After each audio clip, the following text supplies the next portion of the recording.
Welcome to the How to Be Awesome at Your Job podcast, the show where brilliant professionals share how to sharpen the universal skills required to flourish at work. Enjoy more career fun, wins, meaning, and money with your host, Pete Makaitis.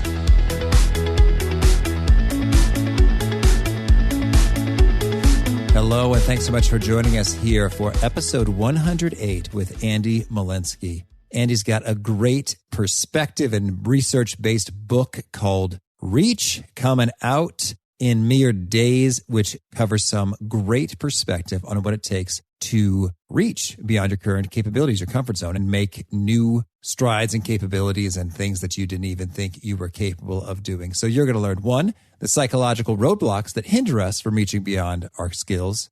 2, why it's worth exiting your comfort zone in the first place.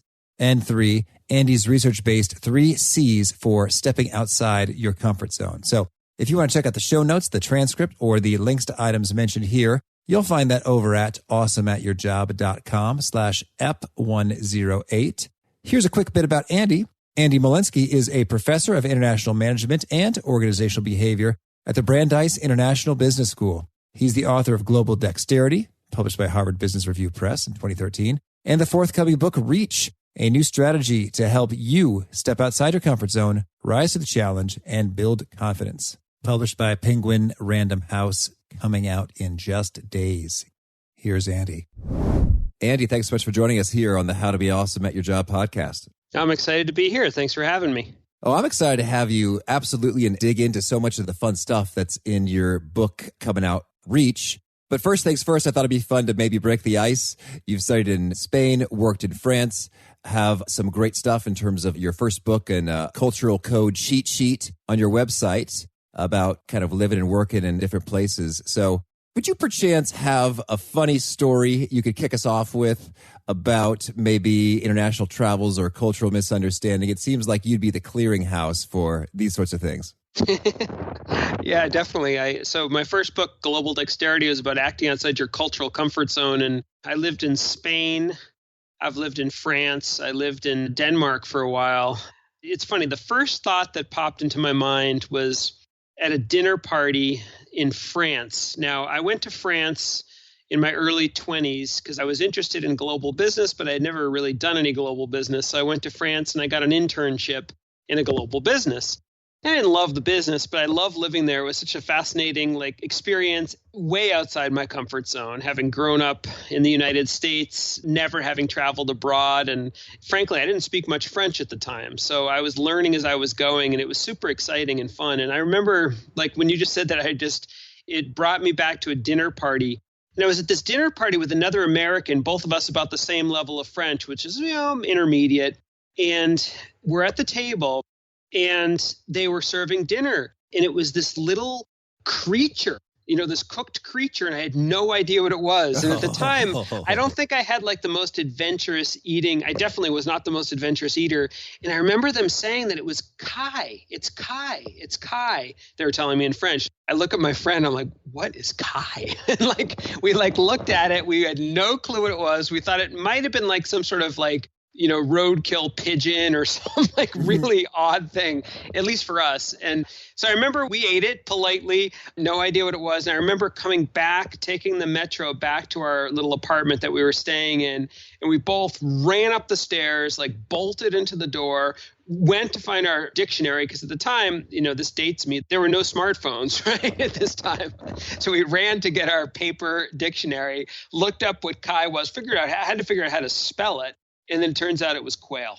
Okay. So, yeah, it wasn't too bad. But it was just sort of it's a funny little story, but it's sort of emblematic of the uncertainty. And that's a very simple little everyday example of stepping outside your comfort zone, especially if you're not a adventurous eater. You're in a world where you don't understand much. And it was an amazing experience to live and work abroad. And that's just one little sort of fun personal anecdote. But yeah, that's what your question brought me back to. Oh, that is fun. Well, so let's talk some more about this world of venturing out and experiencing different things, be it quail or in the adventures of the workplace. So I was really intrigued as reading through your book and description. So you say, what often sets successful people apart is their willingness to do things most of us fear. And I like that sentence. It seems and feels about right, but I imagine you've got a whole lot of hard facts, research, and observations behind that assertion. Yeah, so for the past many years, I should say I'm a professor at Brandeis University in the business school and also in the psychology department. And so for the past several years, I've been researching the challenges that people face across professions and trying to step outside their comfort zone, why it's hard, how they avoid it, and what they can do to do it more successfully. And so I've interviewed or spoken with, and I also have sort of a learning laboratory I can tell you about in a little bit if you're interested.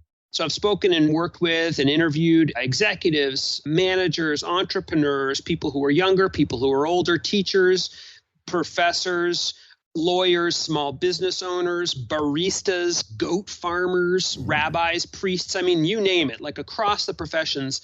And what I think sets people apart is not the fear that they experience, but it's the ability and willingness and capacity to take action despite the fear.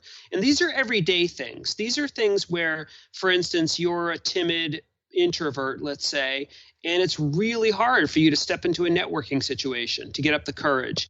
It's really hard for you to, make small talk with people you don't know. Or you have a hard time participating in meetings, or you're a micromanager and you now have to let go and you have to delegate, learn to delegate, or you're afraid of public speaking and you have to step up to the plate and actually learn to give a speech, or you are not an assertive person, or you're a people pleaser and you have to deliver bad news. I mean, as you can tell, it goes on. And in our everyday lives, we experience situations like this. And so I think those who are successful are able to find a way to step outside their comfort zone despite the fear that they experience and give these things a shot. And we could talk later about what happens, but that's what my work's about, trying to understand how to give people the courage and skills to be able to step outside their comfort zone. Well, that sounds so valuable. And well, first, I want to think a little bit as I'm reflecting on my own comfort zone and stuff. I think often when I'm exiting it, I don't so much experience fear, like terror or oh no, but it's more like, exasperation, like, oh boy, this is going to be a whole lot. But it's similar in that there is a level of comfort that I'm leaving, like, I'm about to, jump into this thing, which could be a real big mess. And I don't know if I've got the time, energy, capacity to handle it well right now.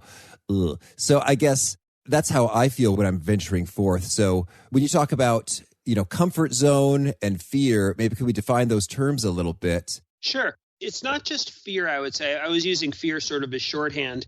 I think there are a lot of different challenges. I call them psychological roadblocks in the book. So, there are a bunch of different ones, and different people can experience different roadblocks in different situations. Frankly, you can experience a roadblock in one situation that you don't experience in another. But for instance, many people feel inauthentic. They don't feel themselves when stepping outside their comfort zone. And that's actually pretty hard when that's the case. Or they feel that they're incompetent. Maybe they don't feel quite competent at the skills that they need to use in whatever situation that might be. And they feel that their incompetence will be visible. Mm-hmm. Some people feel what I call the likability challenge, that they're afraid that people are going to hate them if they act in this new way. And I can give you an example. Like there's a woman that I spoke with who was being essentially harassed by a male colleague, and she had every right to tell this guy off.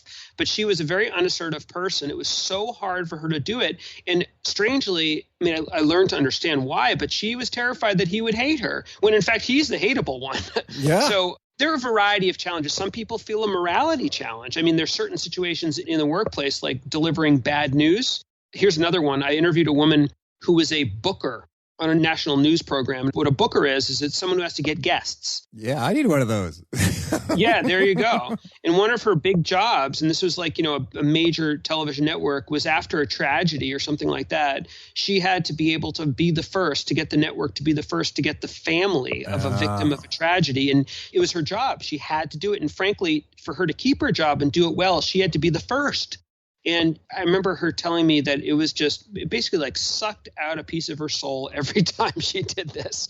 It was way outside her comfort zone. And for her, there's a morality roadblock there. So there are a range of different roadblocks that people experience. So when I say it's fear, it's a bit of a shorthand. It's really a range of things. Oh, that is fantastically helpful and interesting, because as I'm thinking, like, yeah, that's my roadblock. It's just that sense of, oh, that's going to be a whole lot, and I don't know if I can deal with it all. Yeah, exactly. Exactly. Also, I'm curious then. So I think you'd find that term comfort zone and psychological obstacles, quite nicely.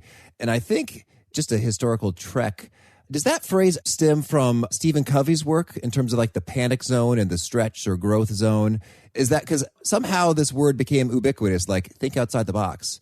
Yeah, it's interesting. So I don't know where the etymology of the word comfort zone comes from, but you're right. There's that classic diagram, which is an awesome diagram. It's sort of like bullseyes, like a target with bullseyes. You've got the comfort zone, you've got the learning zone, you've got the panic zone. And there are different variants of it. And I actually opened my book talking about this by looking at the internet and pictures in the internet. Because if you Google comfort zone, you're going to find people like jumping off bridges. You're going to find fish jumping out of fish bowls. You're going to, sayings like, life begins at the end of your comfort zone. And all you need to do is stretch outside your comfort zone. And I mean, all those things are maybe true in a way, but what was missing is, I guess you might imagine from a Google image search, is the pathway to get there, like some real solid advice that is not just advice that's anecdotal, but advice that has some science behind it for how to actually do it. And that's what inspired me. And that's what, basically began my quest to understand these challenges from the perspective of these people from all sorts of professions, but also from myself, because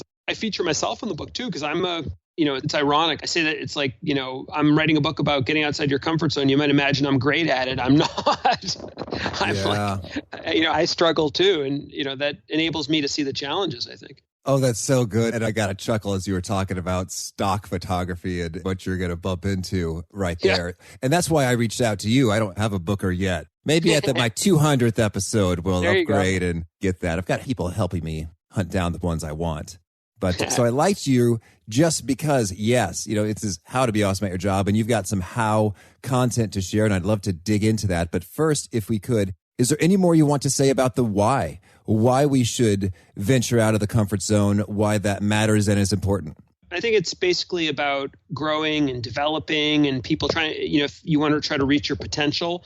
I think we are often in our lives, I think there's some statistic about Americans at least change jobs 11 times during their careers. And even within a job, we're often changing roles and responsibilities. We have dreams, we have aspirations, and so on. And in order to achieve these things, you're going to have to step outside your comfort zone. And it's not just sort of like regular Joes like us. There's an interesting article I saw the other day that said that the number one fear of CEOs across the world is exactly this. They call it the imposter syndrome, the idea that they feel like they're an imposter, like, who am I to be a CEO?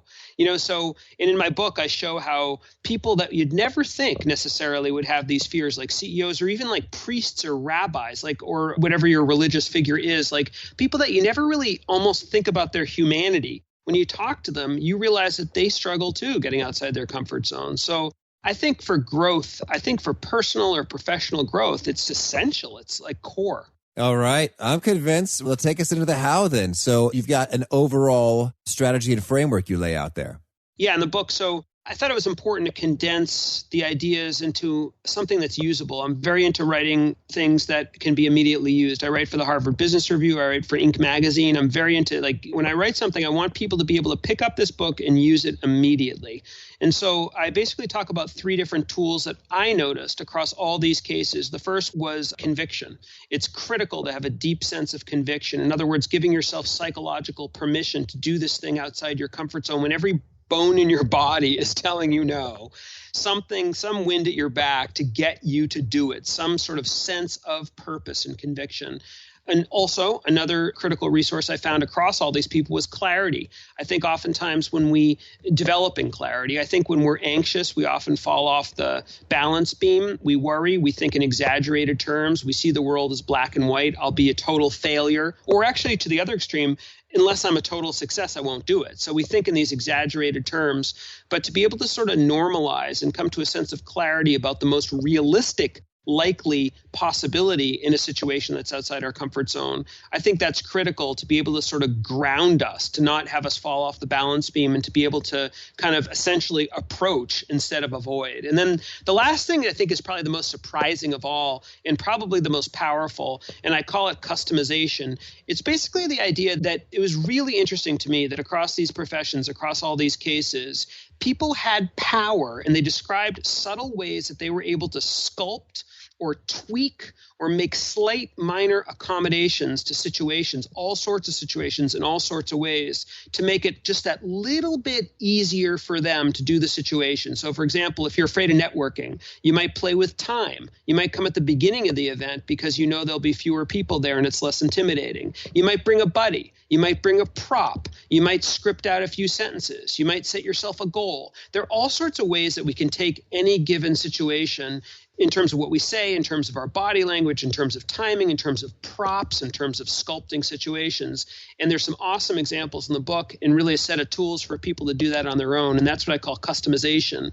And so those are the hows. And what's really critical, I've found, is that the real essential tipping point is taking the leap.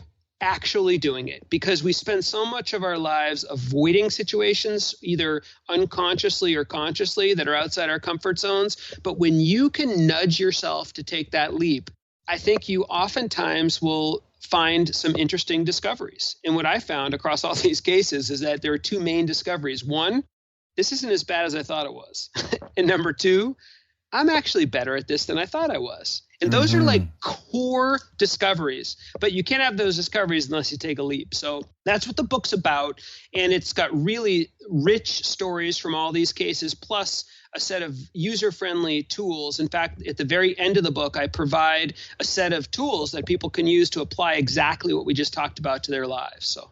Oh, that is so fun, and I have so much to dig into there. Thank you. And it's so funny because I've been having that experience again and again lately because I just recently got married, and so I'm, husband, and I've done some things like changing light fixtures. Never done that before, and a little terrified of like, oh, am I going to electrocute myself, or how does this work? And so I was like, oh, that wasn't so bad. And hey, that looks pretty good. And I guess I got it done, in an hour. How about getting married in the first place? Oh, yeah, that too.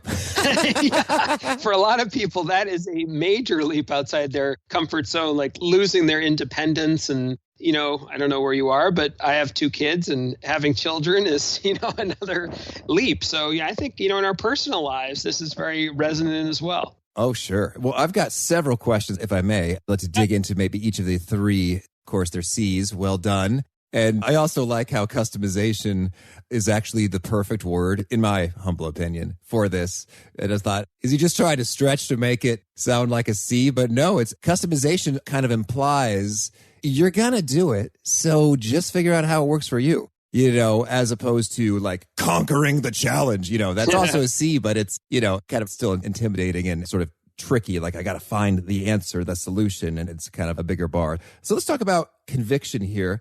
Psychological permission, wind at your back kind of vibe you're saying, and a sense of purpose. So I guess I'm thinking, do you mean a conviction just that like this must happen? Or is it conviction that I can in fact do it? Or is it both? What kind of conviction are we talking about? It's about why it's worth it for me to take this leap. In other words, like, you know what? If I want to become a manager, this is something I got to learn to do. So it might be for my career, it might be for my self-development, it might be for my self-esteem. I know it's hard, but I know I'll feel good about myself if I take this leap. Or for some people, conviction is actually helping other people. Like, this is really hard for me to do, whatever this might be, but I'm going to be able to help others if I'm able to do this. It's sort of like finding some sort of sense of purpose. And what's important is that it's personal. Right. The framework applies to everybody, but you have to insert your own personal experience into the framework or else it doesn't work. Right. It has to be something for you that really makes a difference.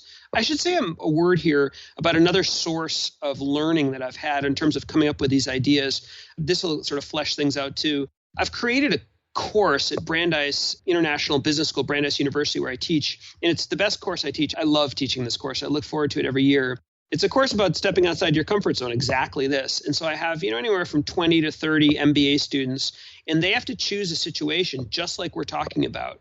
They have to learn sort of what the rules of the road are, how they need to act in order to do whatever this is. So if it's giving a speech or, networking if they're afraid to do that or whatever it might be. And then they have to go off into the world and find real examples and go do it. And then, of course, they sort of write a structured diary about their experiences. They come back to class. We share our experiences. We learn about best tips and tools from each other and from my research, and then they go off and do it again. So it's an incredible learning laboratory. And it's just been a tremendous source of learning for me in terms of these ideas. So these ideas that I'm describing in the book not only come from my research, not only come from the interviews I've done with, 50, 60 people across different professions, but also from this learning laboratory. So there's a real richness to this. And I feel pretty strong about what I'm saying. Oh, that's great. Thank you. And good to hear that we have that backed up nicely. And so I guess I'd like to hear, so the conviction notion is like a sense of purpose, why it's worth it for you. And that could cover any number of things, like it's the only way, like it must be done, or it's going to help so many people, or, it's going to mean real money, which matters to, my family or something. So you connect that. And so then with the clarity piece, the thing that we're getting clarity on is just kind of like the risk and reward of the matter. It's not so much the action, but like kind of what could unfold. It's my feelings about it. So if you're stepping into a situation, let's say you're, I don't know, whatever your fear is, let's say your fear might be giving a speech, I don't know, a public speech, let's say, and your fear is that you will flop. You'll be so incredibly uncomfortable. You'll be so embarrassed. It will be so awful. You'll be the laughing stock, whatever it might be, right? It'll be a disaster. It'll be the end of your career. I think when people get anxious about something that's outside their comfort zone, that truly feels outside their comfort zone, I think they can oftentimes go off the deep end.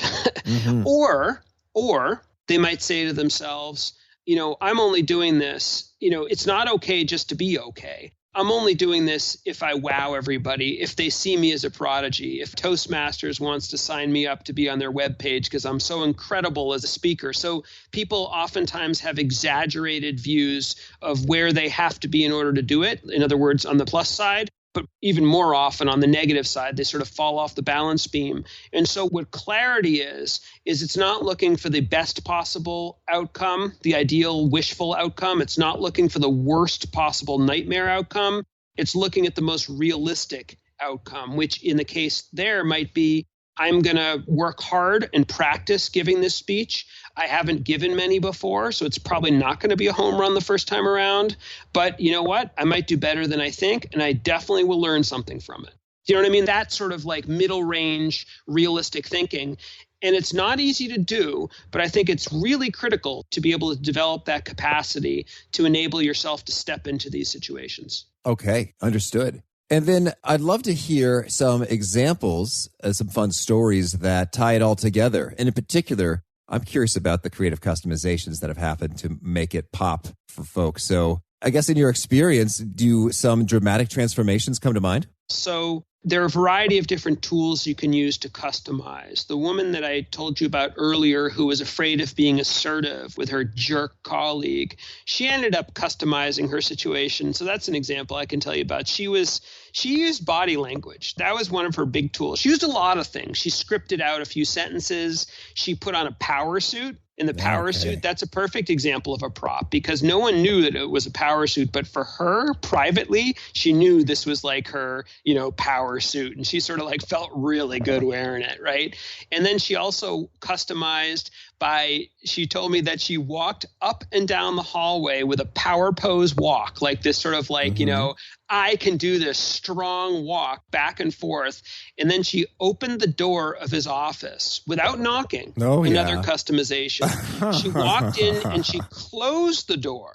She closed the door without sort of like asking, which would have put her sort of like down in a power position and so on. So, you know what I mean? She customized it in her way by almost scripting it out like an actor would, but not word for word. What'd she say? I'm on the edge of my seat. Right, exactly. But do you know what I'm saying? Like, I think there are a lot of ways that what customization can do, and if you think about it, we're sort of in an era of customization. We customize our lattes, we customize our cappuccinos, we customize our shoes, our clothes, all sorts of things. Or actually, it's sort of like clothes. It's like you buy a pair of pants, but it might not fit you off the rack. You need to tweak it a little bit. You need to shorten here, tuck out there. That's the same thing. We can take situations, we can personalize them a little bit. And oftentimes, even just a little bit gives us a little bit more control and power. Oh, understood. And that's so great. But I mean, my human, psyche has to hear this story completed, Andy. She stepped into his office Close the door. What'd she say? So she steps into the office. She closes the door. She walks up to his desk. She holds the desk, like she holds onto the desk, like you can imagine, like she almost like stands over the desk in a very powerful stance. And I remember when she was telling me the story, I said to her, so you were sort of, doing a power pose there to feel really powerful and intimidating. And she laughed and said to me, no, I was afraid I was going to faint. I forget her exact words, and I don't even know if she told me her exact words, but essentially what she said is she crafted out an assertive statement. When you do this, it makes me feel this way. You can't do that anymore. So something along those lines that was not apologetic. It was straightforward. It addressed the behavior straight on, and it was done in a very sort of confident, powerful way. She then left, and he never did it again.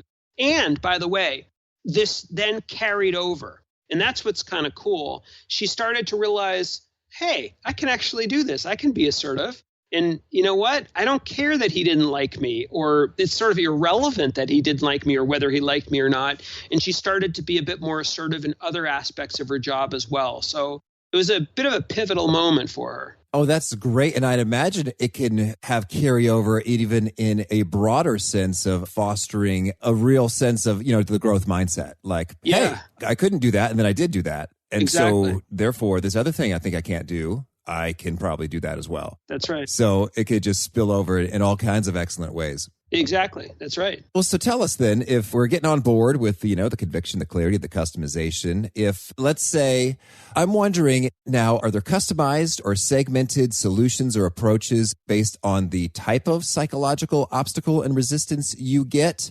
Or is it kind of all the same, whether I'm feeling a sense of panic or anxiety or a sense of, I don't want to deal with that? Do I tackle that differently? I didn't find that necessarily. I found that the source that would make people fear or avoid something were those roadblocks we talked about before. And then people would find their own recipe. I talk about in the book about how it's really like a make your own type of recipe. You know how like if you like to cook, I love to cook.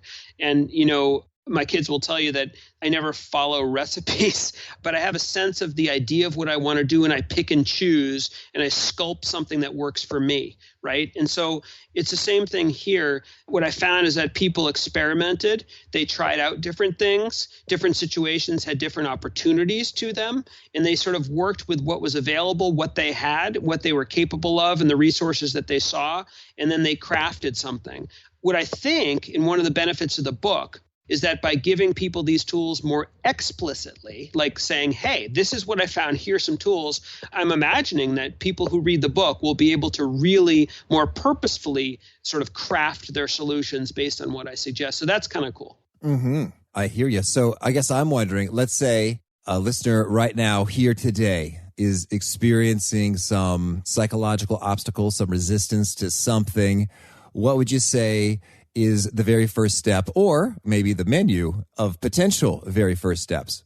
Well, the first step would be to try to understand where the source of the challenge is, like where exactly that's coming from, trying to really understand that. And I think that that's really critical for people. Oftentimes people sort of feel, as you sort of described earlier in your situation, sort of like this kind of amorphous, dull sense of anxiety or worry or wanting to avoid. I think you said it was like an experience, right? I think that's what most people feel. But I think having a language to actually sort of identify where that's coming from is actually really powerful. I think it starts to give you a bit more control over your fear and over the situation. That would be step one. And I outline this in the book. And in fact, I give the tools. So I would say, use the tools at the back of the book. I've got ways for people to learn to develop that sense of sort of realistic clarity. And then I have tools for people to try to figure out their own capacity to customize their situation. And I think that there are other tools that are important, one of which is finding a forcing mechanism. I think a way to really nudge yourself. I think that clarity, I think customization, and I think that conviction are critical. And I think that those can sort of be, as I said before, the wind at your back to try to find some forcing mechanism, some way to nudge yourself forward. Because I think what I have found time and time again from both the people I've interviewed, people I've worked with one-on-one, and also from the learning laboratory I told you before at the business school, that once you actually do it, and you're on the other side of avoidance, it's a very different situation. So that's what I would suggest. Mm-hmm. And once you're successful, email me and tell me about your story. Oh, certainly. Oh, no, that was such a fun story earlier with the marching into the office situation. So I want to cover just a couple quick things before we wrap up here. So do you have any other kind of tips and tricks when it comes to building confidence? I think that there are a lot of ways that you can find confidence. You can understand that you've been there before. You think that this is a hard time stepping outside your comfort zone. Think about your own life. You've learned to walk when you never could walk before. I have kids. I see them sort of go through these milestones that they're scared to do something and then they're able to do it. You've gone off to college, probably. If not, or maybe many of our listeners may have gone off to college to live alone for the first time. You've probably tried a job. If it's your first job, it's a job you've never had before. You've had responsibilities you've never had before. Pete, you're podcasting. There was a time when you've never done this before. You've stepped outside your comfort zone. Mm-hmm. If you sort of like replay your life, yes, you're in a situation that's outside your comfort zone, but the reality is that you've been there before. This can be a deja vu for you. So I think that there's confidence within you. That's my point of view. So that's one source. There are a variety of ways. And I think really finding a way to sort of loading up the deck for you to take that leap, that is the critical part, because I think the most confidence is going to come afterwards. Mm-hmm. So good. Thank you. Well, a bit of a side dish to what we're talking about. I really enjoyed the blog post you had, Secrets for Silencing Your Inner Critic. Can you offer, what are a couple of those secrets? Yeah, that was a fun article to write. Yeah, I started a couple of months ago as a columnist. I write a lot for Harvard Business Review and Psychology Today, and I just started at Inc.com, which is super fun. I love writing for Inc.com. So in that article, I talk about silencing your inner critic, and a lot of us, feel that way, and that holds a lot of us back. I've found that this idea of clarity that I talked about before is critical. It's sort of the term I think I use in the article is to let your rational self take the wheel. In other words, in some ways, it's an emotional reaction, that inner critic. But if you can sort of muster the power of your sort of rational self, you can realize that there's a lot that you have to be proud of and that you don't need to be so critical of yourself. Another tip that I offer is to remember your best self.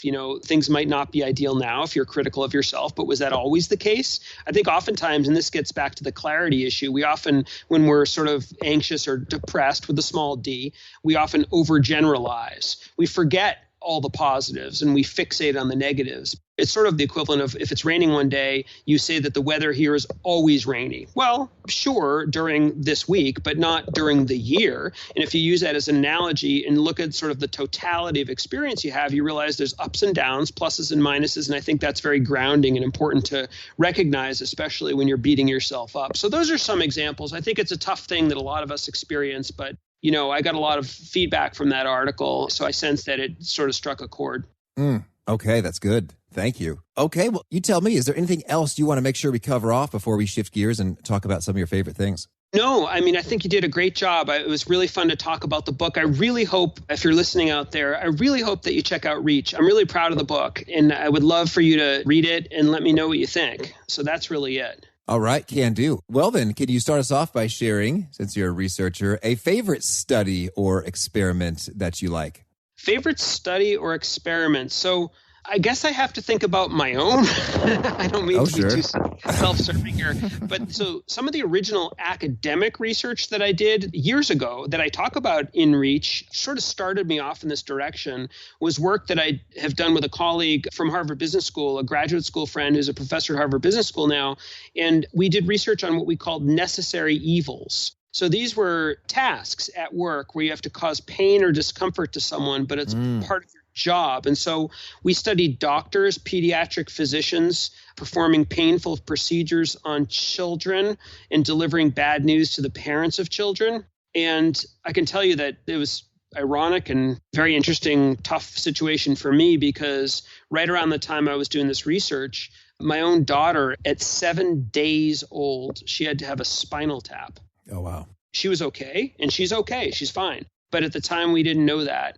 And imagine being a parent of a 7-day-old child, holding her down as doctors are performing a spinal tap on her back. It's this massive needle in her back and this little tiny child. And And what was so bizarre and surreal for me is that as I was holding her there, I had just weeks prior, months prior, been interviewing doctors, not the ones who performed the procedure, but doctors, performing similar procedures and talking about their experience inside their head. So that was a very interesting sort of, opportunity.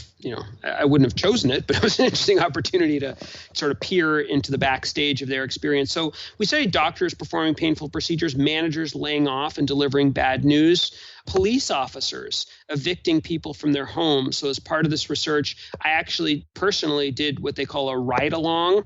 I was in the back of a police car for an entire day, and we performed 20 evictions in a major metropolitan city. And so I had a flak jacket, I had everything on, and I also hung out at the police station for many, many days, sort of interviewing police officers, learning about their lives. And so that really gave me some insight. So I guess that's you mentioned research study. I think that's pretty apropos given what we're talking about now, because that was some of the origins of this book. The book Reach it's a user-friendly book for anybody, but in terms of sort of backstage research, that's one of my favorites. Well, it sounds fascinating. Well, can you let us know, is there, I guess, the publication itself or a more, non-academic, general population friendly synthesis we might access that insight? There's a lot in the book Reach. Yeah, it's covered there. All right. Well, fun. And could you share a favorite quote for us, something you find inspiring? Sure. This is funny.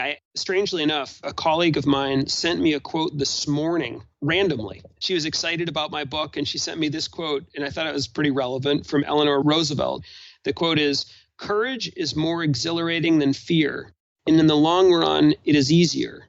You gain strength, courage, and confidence by every experience in which you really stop to look fear in the face." I thought that was a very good one. That is good. Thank you. There you go. And could you share a favorite book? Sure. I'll give you two. I love the book Difficult Conversations by Doug Stone and Sheila Heen. It's just a fantastic book about how to have difficult conversations.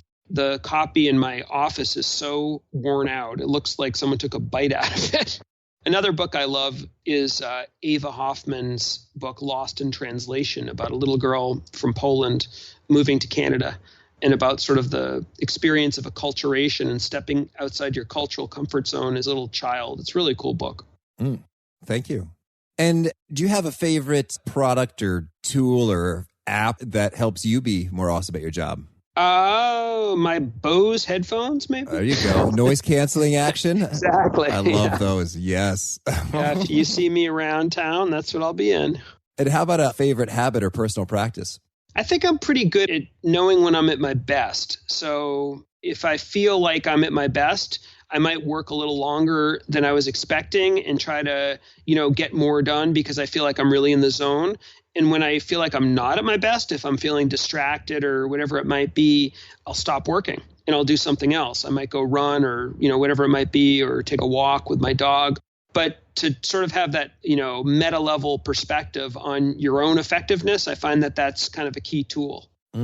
Excellent. Thank you. And how about a favorite sort of a nugget or gem, something that you share that gets people nodding their heads, doing Kindle book highlighting, etc.? They're like, yes, Andy is brilliant. Oh, well, I end my book with this, and I do really believe this. And so this is how I end my book, this sentence.